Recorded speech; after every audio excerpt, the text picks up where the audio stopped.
Bismillahirrahmanirrahim, wa salatu wa salam ala rasulillah. Mesdames et messieurs, assalamu alaikum, rahmatullahi wa barakatuh. Que la paix, la miséricorde et la bénédiction de Dieu soient avec vous. Bienvenue à ce nouveau numéro de votre émission La Sira, l'émission qui retrace la biographie du prophète Muhammad sallallahu alayhi wa sallam, paix et salut sur lui. À ce propos, le noble Coran nous dit à propos de l'homme, ba'da auzubillahi minash shaitanir rajim, bismillahirrahmanirrahim, laqad kana lakum fi rasulillahi uswatun hasana liman kana yarjullaha wal yawmal akhir wa zakarallaha kathira. Sadaqallahul azim. Vous avez dans le messager d'Allah un excellent modèle à suivre pour quiconque espère en Allah et au jour dernier et évoque Allah de façon abondante.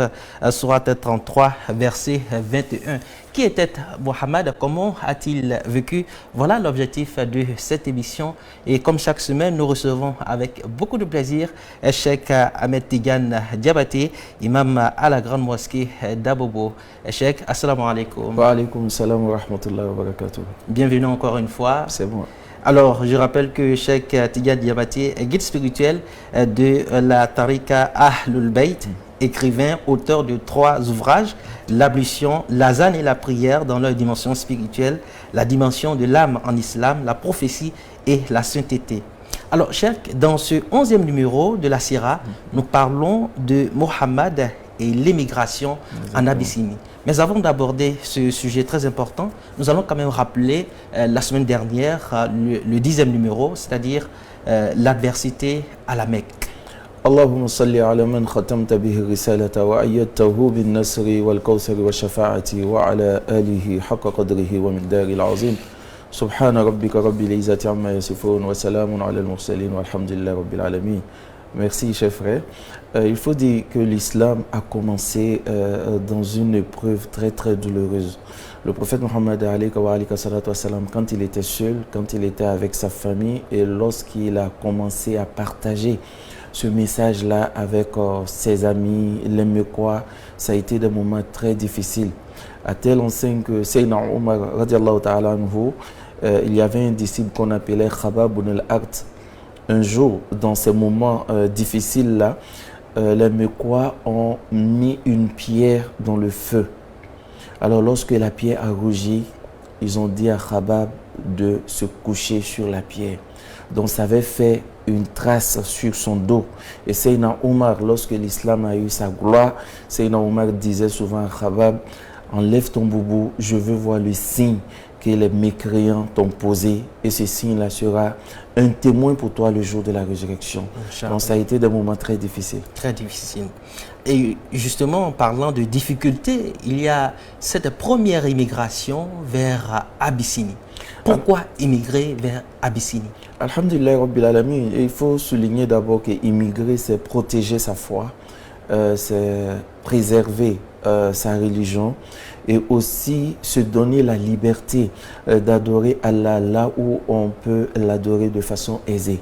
Et le prophète Muhammad lorsque les Mecquois devenaient de plus en plus dangereux et la haine aussi ne s'atténuait pas, le prophète a autorisé à ses disciples d'immigrer vers Abyssinie. Mais il faut souligner aussi qu'il y a eu 2 immigrations vers Habasha. Voilà, la première immigration, ça s'est passé avec 12 personnes, 4 femmes et 12 hommes qui sont sortis. Mais avant leur voyage, Sayyidina Abu Bakr Siddiq, lui aussi avait décidé d'effectuer ce voyage-là.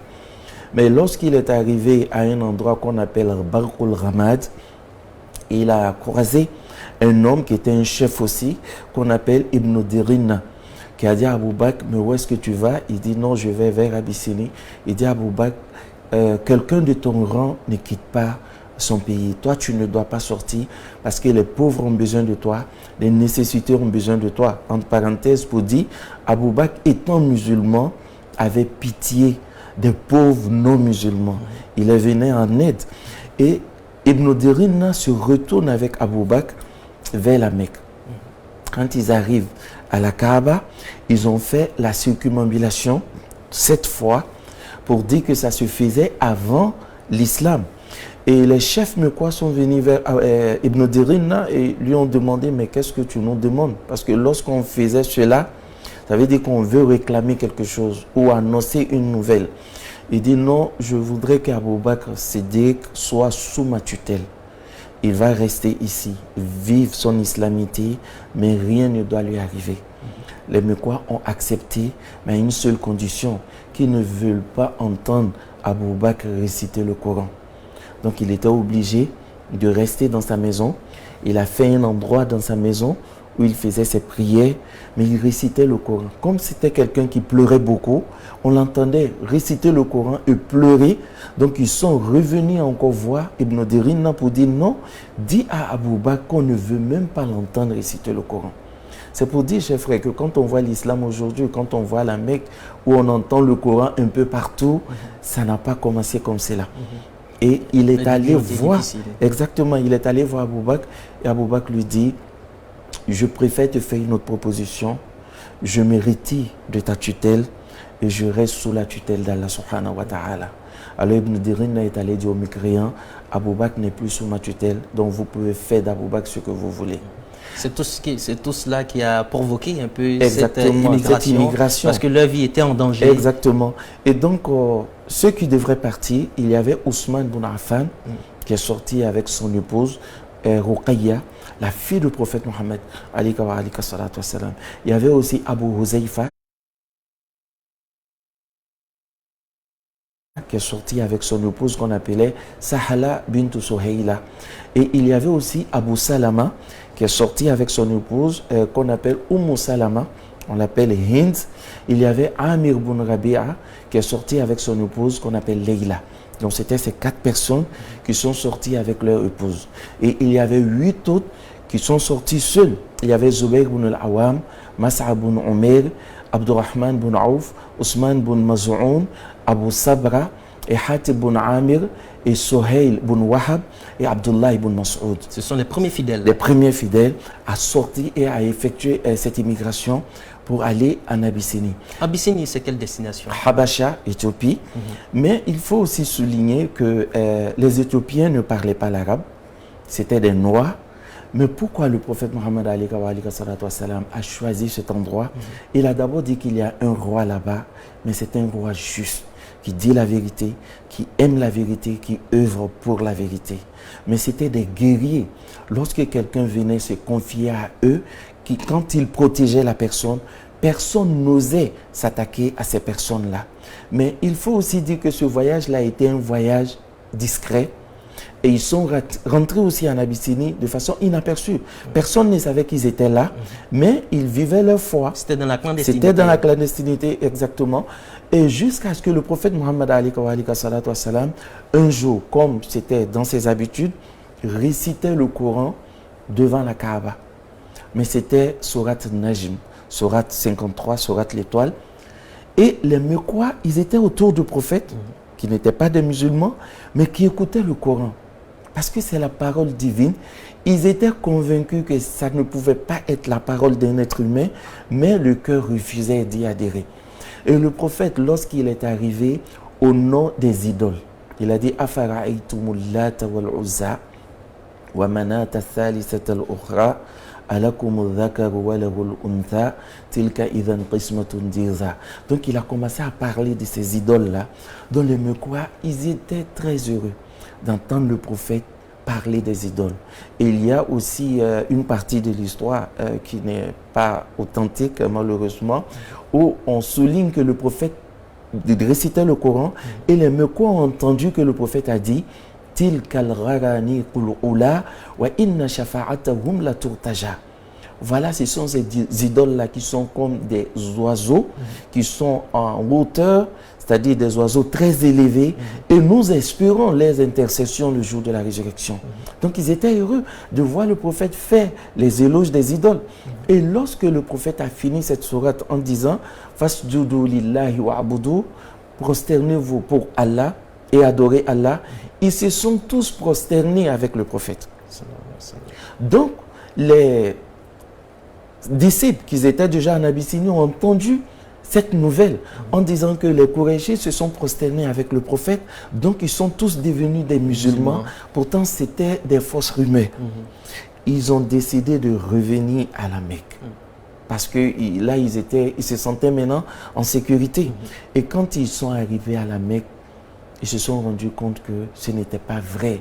Alors le châtiment était plus douloureux qu'avant. Et jusqu'à ce que Ousmane bin Maz'oun, qui était avec eux aussi, est allé demander la tutelle de Walid bin Mughira. Et donc lui, il était dans la protection de Walid bin Mughira. Mais un matin, il s'est levé, il allait voir Walid bin Mughira, il dit à Walid que je ne peux plus rester sous ta tutelle. Moi, je vis bien, mais mes frères et sœurs musulmans sont dans le châtiment. Alors, je préfère rester dans la protection d'Allah subhanahu wa ta'ala. Pour dire que le musulman, lorsqu'il se sent dans une situation, peut-être qu'il agrée et qu'il voit le contraire, pour ses frères et sœurs musulmans, il se joint à eux pour les aider à sortir de cette situation qu'Allah nous assiste. Merci infiniment, Cheikh. Alors justement, vous avez dit, il y a eu deux immigrations vers l'Abyssinie. C'est justement la persécution qui a donc provoqué la deuxième émigration vers l'Abyssinie. Et vous avez parlé du roi Négus, qui était un roi chrétien et qui a décidé d'accueillir, n'est-ce pas, les musulmans. Alors, parlez-nous un peu de cette ambiance, l'accueil du roi Négus. Oui, et donc la deuxième immigration, comme la persécution ne s'arrêtait pas, et ils ont décidé de ressortir encore. Mais là, ils étaient 83, qui sont sortis. Mais quand ils sont arrivés en Abyssinie, ça a trouvé que les Mécois savaient déjà où les musulmans partaient quand ils sortaient. Donc, ils se sont préparés avec Amr ibn al-As et Abdullah ibn Abi Rabi'a. Ce sont les deux qui étaient devant le convoi qui les a accompagnés en Abyssinie pour aller voir le roi. Mais ils savaient aussi que le roi aimait beaucoup des choses de la Mecque. Donc, ils ont arrangé des pots de la Mecque. Tout ce que le roi aimait, ils sont allés avec beaucoup de fortune, or, argent blanc et tout ce qui pouvait impressionner le roi. Et quand ils sont arrivés là-bas, ils sont allés voir d'abord des gens qui sont autour du roi, c'est-à-dire ceux qui sont considérés comme ses conseillers. Voilà, exactement. Et ils ont dit à ses conseillers qu'on a des enfants qui ont quitté la Mecque, qui sont avec vous ici. Ils ont dénigré notre religion, ils ont adhéré à une autre religion que nos ancêtres ne connaissent pas. Et aussi, ils sont là, mais ils ne sont pas des personnes disciplinées. Donc nous sommes venus les chercher pour les ramener à la Mecque. Alors eux, ils étaient convaincus en voyant aussi tous ces biens que les Mécois avaient envoyés. Ils sont allés voir le roi et le roi a demandé à voir maintenant les disciples du prophète Mohammed Et quand ils sont arrivés, il y avait Ja'far ibn Abi Talib, qui est le frère de Imam Ali, Karamallahu wajha. Il faut souligner qu'il y a deux frères d'Imam Ali qui ont adhéré à l'islam après Imam Ali. Il y avait Aqil qui est rentré après les deux autres, mais Aqil ibn Abi Talib était plus âgé que Ja'far de 10 ans. Et Ja'far aussi était plus âgé que Ali ibn Abi Talib de 10 ans. Donc c'est Ja'far qui devrait prendre la parole. Et le roi demande à Ja'far, mais vous êtes sur quelle religion? Ja'far dit que nous étions dans l'ignorance. Les plus forts dominaient les plus faibles. Et la femme n'avait pas son mot à dire dans la société. Et elle n'avait pas d'héritage. Et on enterrait nos filles vivantes. Et il a commencé à citer la situation dans laquelle il vivait. Et jusqu'à ce qu'Allah subhanahu wa ta'ala nous envoie un prophète qui est de nôtre. Nous le connaissons, nous connaissons ses parents, nous connaissons sa famille et nous savons aussi sa moralité, sa véracité dans ses propos avant même la prophétie. Il est venu nous exhorter à la vérité, à la justice, à la loyauté, à la bonne valeur morale. Il a commencé à citer. Et là, le roi qui regardait maintenant Ja'far, il était très séduit par les propos de Ja'far. Et Amr ibn al-As qui dit, mais c'est une religion qui dit que les femmes et les hommes sont égaux. Et Ja'far dit, oui, parce qu'elles sont nos mamans, on doit les respecter, Il est Ce venu. qui n'était pas le cas Exactement, à cette époque. Donc, le roi dit, est-ce que votre prophète est venu avec un livre? Ja'far dit oui, et le roi voulait entendre. Alors Ja'far commence par Surat Maryam. Il dit, A'udhu billahi minash shaitanir rajim, Bismillahir rahmanir rahim, Kaf ya ayn sad, dhikru rahmati rabbika abdahu Zakaria, idh nada rabbahu nida'an khafiyya. Il a récité, mais quand il est arrivé au passage de Sayyidatna Maryam, notre mère Maryam, Ja'far s'est arrêté. Il a dit, Sadaqallahu al-Azim. Le roi dit, vous êtes sous ma protection. Mais le roi dit, pourquoi est-ce que vous avez choisi Abyssinie? Et Ja'far dit, le prophète dit de venir vers vous, car vous êtes un roi juste. Vous n'aimez pas l'injustice. Et là, ça a touché le roi, comme tout bon chef qui aime les éloges. Alors, il a dit, vous êtes sous ma protection. Et Amr ibn al-As dit que demain, je viendrai dire quelque chose au roi qui va l'obliger à me les livrer. D'accord. Nous allons revenir tout juste après ce petit rappel. Chers téléspectateurs, vous suivez toujours votre émission La Sira et nous sommes toujours avec notre très cher imam, Cheikh Ahmed Tidiane Diabaté, et nous parlons de cette première émigration des musulmans vers l'Abyssinie, une terre chrétienne. À l'époque, bien sûr. Exactement. Alors, Cheikh, en venons-en, et surtout au déroulement de ce séjour en Abyssinie, qui n'a pas été un long fleuve tranquille. Exactement. Et lorsque Amr ibn al-As est venu voir le roi le lendemain, et quand il est allé voir le roi, il a dit au roi que, est-ce que tu sais ce qu'il pense de Isa alayhi salam, autrement dit Jésus? Le roi dit, bon, appelez-moi Ja'far. Ja'far est venu avec son groupe. Il dit, qu'est-ce que vous dites de Isa alayhi salam? Et Ja'far lui dit, il est le serviteur d'Allah et son prophète. Alors, les conseillers du roi étaient très énervés. Pourquoi dit que Isa est un serviteur d'Allah, mais n'est pas dit qu'il est Dieu ou le fils de Dieu? Alors, le roi dit, qu'est-ce que votre Coran dit à propos d'Isa? Et là, Ja'far commence encore à réciter le reste de Surat Maryam jusqu'à ce qu'il arrive à l'endroit où Sayyidina Isa même parle.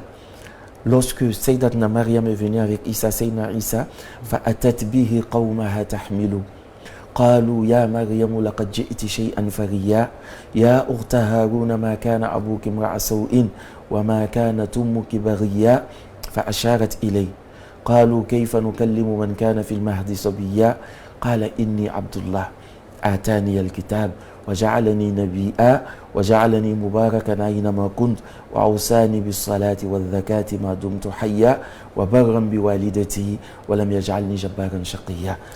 صدق الله العظيم. Alors, Sayyidina Isa lui-même qui dit, je suis le serviteur d'Allah. Allah m'a donné le livre, il a fait de moi un nabi, il a fait de moi un enfant béni. Alors jusqu'à la fin du verset, et le roi a commencé à pleurer. Et ses conseillers, là, ils ont oublié l'intérêt, ils ont oublié toutes ses fortunes, ils ont commencé à pleurer avec le roi. Et le roi descend avec sa canne royale et il trace sur la terre en disant, la différence entre votre religion et la nôtre ne dépasse pas cette limite. Alors restez en Abyssinie, vous êtes des personnes libres. Et il dit à Amr ibn al-As, il faut souligner qu'il était l'ami du roi avant ces événements-là, qui dit, même si vous transformez les montagnes d'Abyssinie en or, je ne vais pas vous les livrer. Donc ils étaient très heureux de vivre en Abyssinie. En ce moment, se passe encore un événement extraordinaire à la Mecque. Hamza, qui vient de la chasse un jour, qui croise une servante qui dit à Hamza, Hamza, est-ce que tu sais ce qui s'est passé aujourd'hui? Abu Jahl a proféré des injures à l'encontre de ton neveu qui sont très très vilains à entendre. Et il a même serré le cou. Elle a commencé à expliquer. Vous savez, nos mamans, quand elles veulent extrapoler quelque chose, elles ont la bonne manière. Avec l'exagération. Voilà. Donc, Hamza qui était dans tous ses états, Hamza est venu vers Abu Jahl et Hamza a donné un coup très dur à Abu Jahl. Abu Jahl est tombé. Et Hamza dit à Abu Jahl, mais tu oses t'attaquer au fils de mon frère, alors que je suis dans sa religion, lorsque Hamza disait cela, Hamza n'était pas musulman. Abu Jahl se lève et le peuple, la famille de Makhzoum, qui ont voulu se venger de Hamza pour protéger Abu Jahl dit non, laissez Hamza. Ce que Hamza a fait n'est rien par rapport à ce que Hamza a dit. Hamza dit qu'il est devenu musulman. Il dit oui, je suis musulman et je vais vers Mohammed. Alors c'est lui qui peut m'empêcher de voir Mohammed qui suit mon chemin. Et quand il est arrivé à la maison de Arqam, il a vu le prophète Mohammed Hamza a dit ceci. Il dit, je ne sais pas si ta religion est vraie ou pas. Je n'ai pas aussi la conviction. Mais voilà ce que je viens de dire. Alors parle-moi de ta religion. Le prophète qui commence à parler à Hamza. Hamza tout de suite convaincu. Il a dit, Ashhadu an la ilaha illallah wa ashhadu anna sayyidina Muhammadan Rasulullah. Et après lui, c'est Sayyidina Omar qui vient aussi adhérer à l'islam, comme on a eu à parler de cela. Alors, les disciples du prophète ont appris cela depuis Abyssinie. Ils disent, mais si Hamza est musulman, Omar aussi est musulman, alhamdulillah. Donc, on peut revenir à la Mecque. Pas de raison parce qu'on de rester va là, là, pas de raison de rester là-bas. On sera en toute sécurité, Inch'Allah. Inch'Allah. Merci infiniment, Cheikh. L'émission, le temps passe très vite, malheureusement. Mais nous avons encore quelques minutes pour aborder la deuxième partie, le sens et la portée de cette histoire, cette émigration vers l'Abyssinie, des musulmans qui émigrent vers une terre chrétienne. Et quel sens, Cheikh, nous devons retenir de cette histoire? Alors, il faut retenir d'abord que le prophète Mohammed quand il a été envoyé, le prophète essayait toujours de manifester cette fraternité qui le lie aux prophètes qui ont précédé sa prophétie. Donc, quand il parlait de Sayyidina Moussa, il dit « mon frère Moussa ».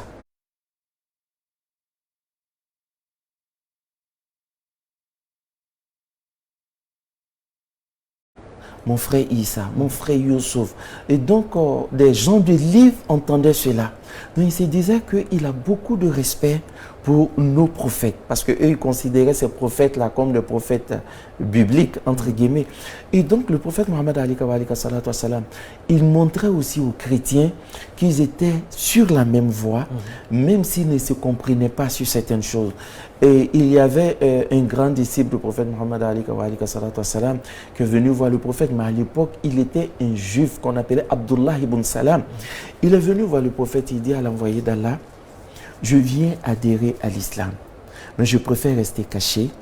Appelle les juifs et demande-les qui est Abdullah ibn Salam. Alors, quand il a appelé les juifs, il dit Ma taquluna fi Abdullah ibn Salam. Ils ont dit, qu'est-ce que vous pensez d'Abdullah ibn Salam? Il dit, Ya Rasulallah, innahu sayyiduna wa ibnu sayyidina. Il est notre maître, il est le fils de notre maître. Alors, Abdullah ibn Salam, qui sort de la maison, il dit Ashhadu an la ilaha illallah wa ashhadu anna Muhammadan Rasulullah. Et ils ont tous dit automatiquement Ya Rasulallah, innahu safihuna wa ibnu safihina. Il est le moins intelligent d'entre nous. Et son père aussi n'était pas du tout intelligent. Donc nous, on ne considère pas Abdullah ibn Salam. Donc le prophète envoie les musulmans vers les chrétiens pour encore consolider cette fraternité, pour dire nous sommes tous sur la voie d'un livre révélé. Le monothéisme. Donc, voilà, le monothéisme. Et donc on doit se mettre ensemble. Et quand les gens du livre étaient persécutés quelque part, le prophète et ses disciples priaient pour eux. Ça, c'est la première compréhension. Et la deuxième compréhension, pour dire aussi que lorsque on est sur le point de perdre la foi, quand on se trouve dans un endroit, il faut quitter cet endroit. Quand on se trouve dans une famille, il faut s'éloigner de cette famille. Quand on se retrouve peut-être avec son époux ou son épouse qui nous empêche de vivre notre religion, il faut s'en éloigner. D'accord. Voilà, merci. Amin. Merci infiniment, Cheikh. Nous sommes au terme de cette émission. Le hadith de la Sira, très rapidement pour terminer. Alhamdulillah, je vais prendre la phrase du prophète Mohammed Idhabu ila al-Habasha fa inna fiha malikun adil. Allez en Abyssinie, car là il se trouve un roi juste. Pour dire que le prophète Mohammed voulait nous dire tout simplement, quand on est juste, quand on est droit, quand on est loyal, alors on voit le monde autour de nous et les gens se sentent en sécurité auprès de nous. Qu'Allah nous assiste. Amin. Voilà qui est bien dit. Merci infiniment, Cheikh Ahmed Tidiane Diabaté. Et c'est la fin de cette émission. La Sira, nous avons évoqué aujourd'hui l'émigration du prophète en Abyssinie. Et dans le prochain numéro, Inch'Allah, nous allons évoquer le pacte d'injustice et d'agression. Avant de terminer, retenons ce verset tiré du noble Coran où Allah subhanahu wa ta'ala nous dit: vous avez dans le messager de Dieu un excellent modèle